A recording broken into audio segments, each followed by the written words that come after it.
Okumala emyaka n'ebisiibo abantu abawangalira mu kitundu kino eky'obugwanjuba bw'omugga Kiyira oba West Nile babadde basumbuyibwa olw'okuvaavaako kw'amasannyalaze era agabadde tegabamala nga gakosa emirimu gyabwe ko n'abo abageetaaga.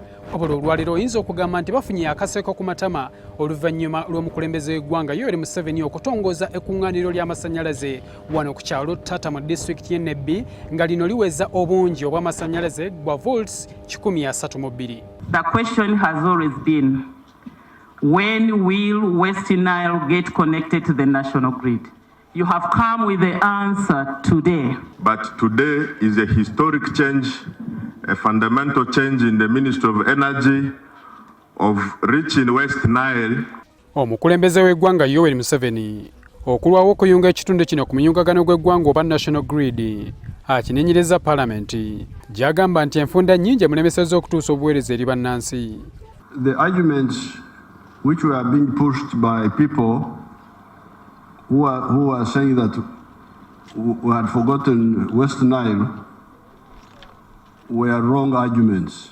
Museveni ategeezezza nti palamenti y'omusanvu mu 2005 yamulemesa okuyingira mu ndagaano n'Abamerika abaali bagenda okuzimba ebibiro ly'eby'ogeredde batunde amasannyalaze ku nsimbi eza wansi.